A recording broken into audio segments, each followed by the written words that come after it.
Hey everyone, this is FabryLoN. Welcome back, and this is an interesting occasion because I'm in my place in Italy, actually, as you can see from the different scenery, which it's actually the first time I'm making a video from here, so I'm very happy actually, and the occasion. It's perfect because this is going to be a video response to Happy Console Gamer, to Johnny Millennium, more specifically to a video he did, I think it was a couple of weeks ago or something like that, on more specifically the one that's Dragon Quest My Start. So basically, how did we get into the Dragon Quest series?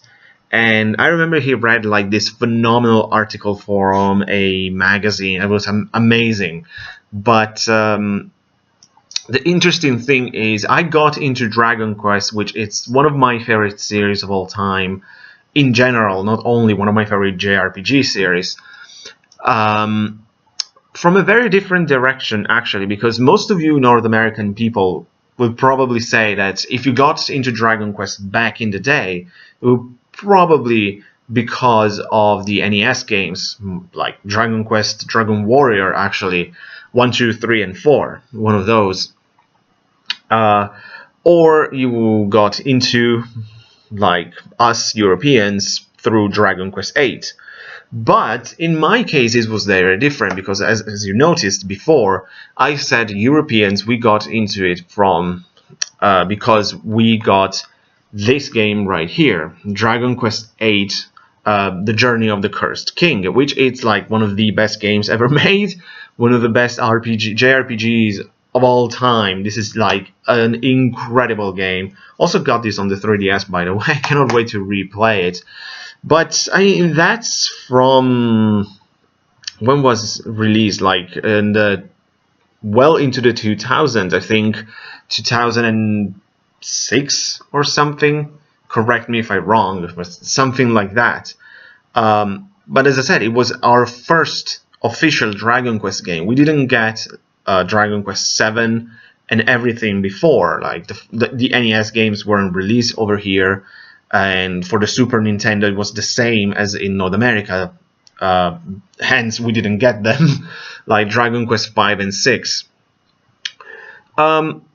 However, in my case, that's different because once I got my PS2 copy of Dragon Quest VIII, I was already familiar with the series, and I was kind of like, about time we're getting Dragon Quest games, because I actually discovered the series much earlier, but not through the games, and I think that's very interesting actually, because it's a good idea of how big the Dragon Quest series is, because there's also all these different branches from the main thing, which is the games, of course. And I think it's actually kind of appropriate to make a Dragon Quest theme video right now, because I believe it's been like an anniversary or something of the series, so it's always a good idea to talk about Dragon Quest, but now seems even more appropriate. So how did I get into the Dragon Quest series? So if it's not through the game, it was actually because of a manga. There you go. And obviously now that I'm making this video, I got a phone call after like 5 hours that I didn't get one. So where was I? I don't remember. So let's start over with saying, like, I got into Dragon Quest through a manga, not through the games, because there are actually 2 big series based on the Dragon Quest games. And the one I actually read as when I was much younger was it's actually called Dragon Quest Dai no Daiboken, The Great Adventure of Dai.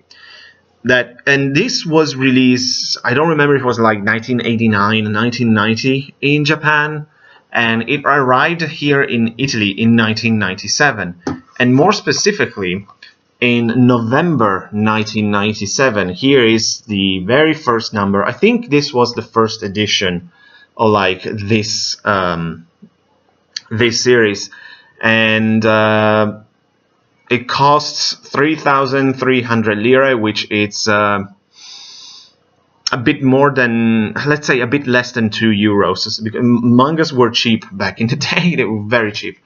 But this is how I got into Dragon Quest, and because while I was getting into these things, into manga, I was reading, like, for example, Dragon Ball and all of that good stuff. But this was one of my first manga. I saw it. It looked interesting. I bought it. I read this. I don't even know how many times I read this first number. I love it. And I love how Dragon Quest it is. As you can see, like, well, this is a very iconic monster in the series. And it's amazing. Also because after it's actually after the battle here, and with the, like, on the next number and something, there are, like, I don't know, like fan mail, previews about other manga. Let's see if I can find it. Let's see. Yeah, like, there is, like, a commercial for Dragon Ball in here. There is something for 3x3 Eyes, which is one of my favorite manga. This is amazing. What else? And here there are some more thing about like, the Great Adventure of Dice. I was reading all of this text, and I was reading that they say, oh, this series from Japan that have been dedicated to Dragon Quest. So I was like, what is Dragon Quest? Because it's amazing. I loved it. So I started, like, to ask around, like, I don't know, like the comic book store, and some of my friends who, of course, had no idea, like me. We were completely clueless about Dragon Quest. But I searched high, searched low, and I actually discovered that it was a video game series from Japan. So I was like, oh, can I play these games? And of course I said, no, it wasn't released. It's not been released here in Italy. So I was like, oh, damn it. That's very unfortunate. Oh, this was just epic. I mean, screw Super Saiyans. I mean, this was the shit for me. And the cool thing is, I brought here also the final number of the series, number 54. So this was very long, like from April 2002. So this is like a 5 years long series. I bought them religiously from the first one to the last one. And let me tell you, like, this ending was just epic. I mean, just look at this, the final battle between Dai and the Great Satan. I read this, like, I was on the edge of my seat while reading this. It's phenomenal. It's phenomenal stuff. And also, I love in mangas that you can tell when the artists are improving throughout the series, because from the first to the last, the art, it's very different. It's much more detailed in here. It's absolutely gorgeous. And oh, this is so good. I want to read it again now. It's so distracting. I mean, this is such an epic fight. I absolutely love it. And also, I've noticed, where is it? Like, there are, like, basically the end credits of the manga right here. For example, you can see a thanks for Enix. It's like, okay, what's that? Again, search high, search low. I discovered they are the creators of these games. And as you can see here from the final page, among the people involved in this project, there's, of course, Yuji Horii. So, as I said, this was my Dragon Quest for years. And soon afterwards, like, we got the games, finally. And by now, I played most of the series. I got most of the game. Still need to play a couple here and there, but I am getting there. But I absolutely love how I got. I really wanted to tell this story because it's so different from, I would say, most of you guys who actually had the chance of discovering Dragon Quest much earlier than me through the games. But I love the fact that I actually got into it from a very different channel. But this is still Dragon Quest, of course, and as I said, this is easily one of my favorite manga. I really want to read it again now that I'm holding it, because it's really good. And also, true story, it's really a testament of how great this series is. I was, of course, like gushing about this, talking to my friends. I mean, you guys have to read this. This is fantastic. Blah, blah, blah, all of that. And one of my best friends, we went to the same school, the same class, and we have very, very similar interests like video games, manga, anime, all of that. We basically went to each other's places every single day to talk about this stuff, to play games, all the good stuff. And I mentioned him on my video about my favorite generation, the PS1, because he was instrumental in getting into the PS1. When I went to his place in the mountains, we played Resident Evil, or we played Quake 2 and all of that. But the cool thing is that I was always talking about this, about die. And one day I was like, okay, I got enough. You always mention this thing. I'm coming to your place today. I was like, sure, fine. And I'm reading it. So basically, he came to my place. He went we went into my room. So I started doing my own things. I mean, I brought all the 54 volumes. Oh no, it wasn't. No, it wasn't end. It wasn't still end. It wasn't over yet. So I brought all the volumes, something like that. I was remembering because it was probably like 2000, 1999. So it was still going. So he sat on the floor like with his back on my bed while I was like on my chair and doing something on my computer. And I said, okay, I'm starting reading that. Don't bother me. Don't worry. I'm just reading this all day. And it did. It was there all day long reading The Great Adventure of Dai. Basically, like, it wasn't the last one, of course, as I said. The series was still going, but he finished the last volume like this.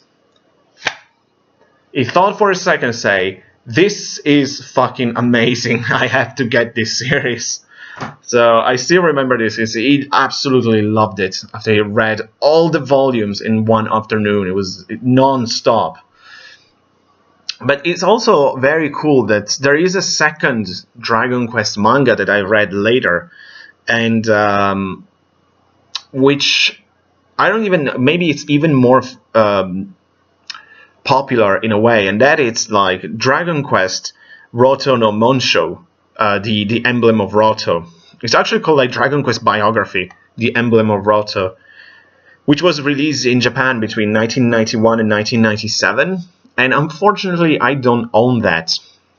But I read it because a good friend of mine in high school actually read it. Because, again, I was talking about this stuff and it was getting into anime and manga. So I started to suggesting him animes. And, of course, I said, you have to read Dragon Quest. So he went to a comic book store. Said they didn't have Dai, but they have this thing called the Emblem of Roto. So we basically started reading together, and it was amazing. So that's also highly recommended.